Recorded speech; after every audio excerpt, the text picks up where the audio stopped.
Hello नमस्कार जय हिंद वंदे मातरम साथियों। मैं दिव्य रघुवंशी आप सभी लोगों का स्वागत करता हूं आज की इस क्लास में। दोस्तों आज की क्लास में हम फिर से बात करने वाले हैं Uttar Pradesh police re examination 2024 से संबंधित अत्यंत महत्वपूर्ण और मोस्ट एक्सपेक्टेड क्वेश्चंस के बारे में। तो आइए दोस्तों समय को व्यर्थ किए बिना आज की क्लास को शुरू करते हैं।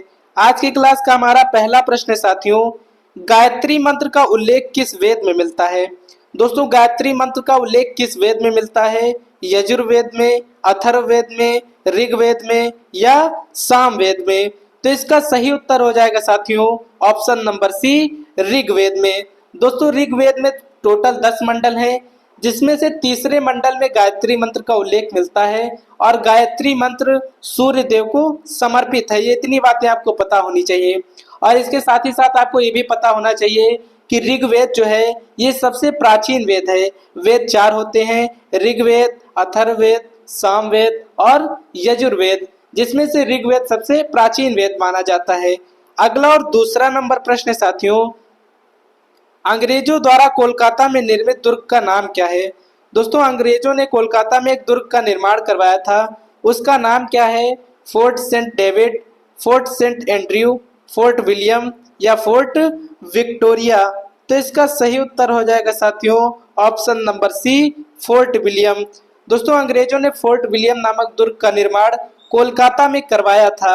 अगला और तीसरा नंबर प्रश्न है साथियों, इंग्लैंड के हाउस ऑफ कॉमन्स द्वारा भारत के किस गवर्नर जनरल पर महाभियोग चलवाया गया था? वॉरेन हेस्टिंग पर, कॉर्नवालिस पर, वेलेंजली पर या वेंटिंग पर?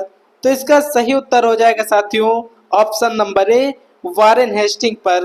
दोस्तों इंग्लैंड का जो हाउस ऑफ कॉमन्स है, यानी जैसे भारत में लोकसभा होता है ऐसे इंग्लैंड में हाउस ऑफ कॉमन्स होता है, उसके द्वारा वॉरेन हेस्टिंग जो कि गवर्नर जनरल थे भारत के, उन पर महाभियोग चलाया गया था। अगला और चौथा नंबर प्रश्न है साथियों, सिखों के अंतिम गुरु कौन थे? दोस्तों निम्नलिखित में से सिखों के अंतिम गुरु कौन थे? गुरु अर्जुन देव, गुरु तेग बहादुर, गुरु गोविंद सिंह जी या गुरु अंगद देव? तो इसका सही उत्तर हो जाएगा साथियों ऑप्शन नंबर सी, गुरु गोविंद सिंह जी। गुरु गोविंद सिंह जी जो थे ये सिखों के अंतिम गुरु थे और गुरु नानक देव जी ने सिख धर्म की स्थापना की थी। अगला और पांचवा नंबर प्रश्न साथियों, अत्यंत महत्वपूर्ण प्रश्न है। पूछा गया कि गंगा को उत्तर से दक्षिण ले जाने वाला चोल शासक कौन था? दोस्तों डबल स्टार लगा लीजिए, महत्वपूर्ण प्रश्न है। गंगा को उत्तर से दक्षिण ले जाने वाला चोल शासक कौन था? राजराज प्रथम, महेंद्र चोल, परांतक प्रथम या राजेंद्र चोल? तो इसका सही उत्तर हो जाएगा साथियों option number D, Rajendra Chola. अगला और छठा नंबर प्रश्न है साथियों, तंजौर के बृहदेश्वर मंदिर का निर्माण किसने करवाया? दोस्तों तंजौर के बृहदेश्वर मंदिर का निर्माण किसने करवाया? राजेंद्र प्रथम, राजराज प्रथम, हर्षवर्धन या नरसिंह देव ने? तो इसका सही उत्तर हो जाएगा साथियों ऑप्शन नंबर बी, राजराज प्रथम ने। दोस्तों तंजौर के बृहदेश्वर मंदिर का निर्माण राजराज प्रथम ने करवाया था, जो कि चोल वंश के शासक थे, एक प्रतापी शासक थे। अगला और सातवां नंबर प्रश्न साथियों, चार मीनार कहाँ स्थित है? ये भी महत्वपूर्ण प्रश्न है साथियों। चार मीनार कहाँ स्थित है? सिकंदराबाद में, हैदराबाद में, औरंगाबाद में या बलरामपुर में? तो इसका सही उत्तर हो जाएगा साथियों ऑप्शन नंबर बी, हैदराबाद में। दोस्तों चार मीनार जो है ये हैदराबाद में स्थित है। अगला और आठवां नंबर प्रश्न है साथियों, कौन सा पर्वत हिमालय श्रृंखला का अंग नहीं है? दोस्तों निम्नलिखित में से कौन सा पर्वत हिमालयी श्रृंखला का अंग नहीं है? अरावली पर्वत, कुनलुन पर्वत, काराकोरम या हिंदुकुश पर्वत? तो इसका सही उत्तर हो जाएगा साथियों ऑप्शन नंबर बी, कुनलुन। दोस्तों कुनलुन पर्वत श्रेणियां जो है ये हिमालय पर्वत श्रृंखला का अंग नहीं है। अगला और नौवां नंबर प्रश्न साथियों, भारत के पूर्वी तट पर स्थित पत्तन कौन सा है? कांडला और हल्दिया, हल्दिया और कोचीन, पारादीप और कांडला या पारादीप और हल्दिया? तो इसका सही उत्तर हो जाएगा साथियों ऑप्शन नंबर डी, पारादीप और हल्दिया। दोस्तों भारत के जो पूर्वी तट पर स्थित पत्तन है वो पारादीप और हल्दिया है। अगला और 10वां नंबर प्रश्न साथियों, भारत में अधिकतम कृषि योग्य क्षेत्र घेरने वाली फसल कौन सी है? चावल, गेहूं, चना या अलसी। तो इसका सही उत्तर हो जाएगा साथियों ऑप्शन नंबर ए चावल। दोस्तों भारत में अधिकतम कृषि योग्य क्षेत्र घेरने वाली फसल जो है वो चावल है। अगला और 11वां नंबर प्रश्न साथियों पूछा गया कि यूएसए की राजधानी यानी यूनाइटेड स्टेट्स ऑफ अमेरिका की राजधानी किस नदी के किनारे स्थित है? नील नदी के किनारे, टेनेसी के, यूक्रेन नदी या पोटोमेक नदी के किनारे। तो इसका सही उत्तर हो जाएगा साथियों ऑप्शन नंबर डी पोटोमेक नदी के किनारे। दोस्तों यूएसए की जो राजधानी है वो वाशिंगटन डीसी है। अगला और 12वां नंबर प्रश्न साथियों जिस ग्रामीण रोजगार कार्यक्रम द्वारा प्रत्येक परिवार के कम से कम एक व्यक्ति को रोजगार देने का लक्ष्य रखा गया था वो कौन सी थी? इंदिरा रोजगार योजना, जवाहर रोजगार योजना, नेहरू रोजगार योजना या न्यूनतम ग्रामीण रोजगार कार्यक्रम। तो इसका सही उत्तर हो जाएगा साथियों ऑप्शन नंबर बी जवाहर रोजगार योजना।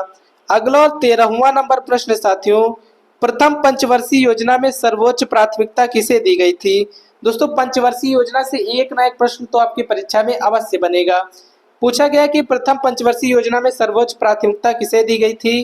कृषि को, उद्योग को, व्यापार को या वाणिज्य को। तो इसका सही उत्तर हो जाएगा साथियों ऑप्शन नंबर ए कृषि को। दोस्तों कृषि को इसलिए दिया गया था क्योंकि भारत हमेशा से ही कृषि प्रधान देश रहा है। अगला और 14वां नंबर प्रश्न साथियों गरीबी हटाने के लिए पहली बार किस पंचवर्षीय योजना में जोर दिया गया? चौथी, पांचवी, छठी या सातवीं पंचवर्षीय योजना में। तो इसका सही उत्तर हो जाएगा साथियों ऑप्शन नंबर बी पांचवी पंचवर्षीय योजना में। दोस्तों गरीबी हटाने के लिए पहली बार पांचवी पंचवर्षीय योजना में मुख्य रूप से इस पर जोर दिया गया था। अगला और 15वां नंबर प्रश्न साथियों उत्पादन लागत पर सकल घरेलू उत्पाद होता है यानी कि उत्पादन लागत पर जो जीडीपी होता है वो कितना होता है? जीडीपी में से अप्रत्यक्ष कर घटाकर और इमदाद जोड़कर, जीडीपी में मूल्यह्रास घटाकर, मूल्यह्रास भत्ते घटाकर, एनएनपी में मूल्यह्रास भत्ते जोड़कर या जीडीपी में से इमदाद घटाकर और अप्रत्यक्ष कर जोड़कर। तो इसका सही उत्तर हो जाएगा साथियों ऑप्शन नंबर डी। दोस्तों जीडीपी में से इमदाद घटाकर और अप्रत्यक्ष कर जोड़कर उत्पादन लागत पर जीडीपी प्राप्त होता है। अगला और 16वां नंबर प्रश्न साथियों निम्नलिखित में से कौन सा अनुच्छेद समता का अधिकार का प्रावधान करता है? अनुच्छेद 14, अनुच्छेद 19, अनुच्छेद 20 या अनुच्छेद 18। दोस्तों समता के अधिकार का उल्लेख या समता के अधिकार का प्रावधान किस अनुच्छेद के तहत किया गया है? तो इसका सही उत्तर हो जाएगा साथियों ऑप्शन नंबर ए यानी कि अनुच्छेद 14 के तहत। अगला और 17वां नंबर प्रश्न साथियों पूछा गया कि भारत के महान न्यायवादी की नियुक्ति कौन करता है? उच्चतम न्यायालय का मुख्य न्यायाधीश, संसद, विधि मंत्री या राष्ट्रपति द्वारा किया जाता है। तो अटॉर्नी जनरल ऑफ इंडिया जो होते हैं इनकी नियुक्ति किसके द्वारा की जाती है? तो इसका सही उत्तर हो जाएगा साथियों ऑप्शन नंबर डी राष्ट्रपति द्वारा। अगला और 18वां नंबर प्रश्न है साथियों भारतीय संविधान में जो राज्य के नीति निर्देशक सिद्धांत हैं यानी कि डीपीएसपी जो है directive principle of state policy वो सिद्धांत कहाँ से लिए गए हैं? कनाडा से, यूनाइटेड किंगडम से, नीदरलैंड से या आयरलैंड के संविधान से। तो इसका सही उत्तर हो जाएगा साथियों ऑप्शन नंबर डी आयरलैंड के संविधान से। भारतीय संविधान में जो डीपीएसपी का उल्लेख मिलता है ये आयरलैंड के संविधान से संग्रहित किया गया है। अगला और 19वां नंबर प्रश्न साथियों शून्यकाल किसका विवेकाधिकार होता है? दोस्तों शून्यकाल जो होता है किसका विवेकाधिकार होता है? प्रधानमंत्री का, लोकसभा स्पीकर का, विपक्ष के नेता का या राष्ट्रपति का। तो इसका सही उत्तर हो जाएगा साथियों option number B Lok Sabha speaker का। और वर्तमान में जो लोकसभा स्पीकर हैं वो श्री ओम बिरला जी हैं। अगला और आज की क्लास का अंतिम प्रश्न साथियों एन इकबाल म्यूजिक के लेखक कौन है? सलमान रुश्दी, विक्रम सेठ, जवाहरलाल नेहरू या टीएस इलियट। तो इसका सही उत्तर हो जाएगा साथियों option number D T S Eliot. दोस्तों एन इकबाल म्यूजिक के जो लेखक हैं वो टीएस इलियट हैं। दोस्तों आज की क्लास में फिलहाल इतना ही। शाम को फिर से मिलेंगे एक नई वीडियो के साथ। तब तक के लिए जय हिंद, जय भारत साथियों।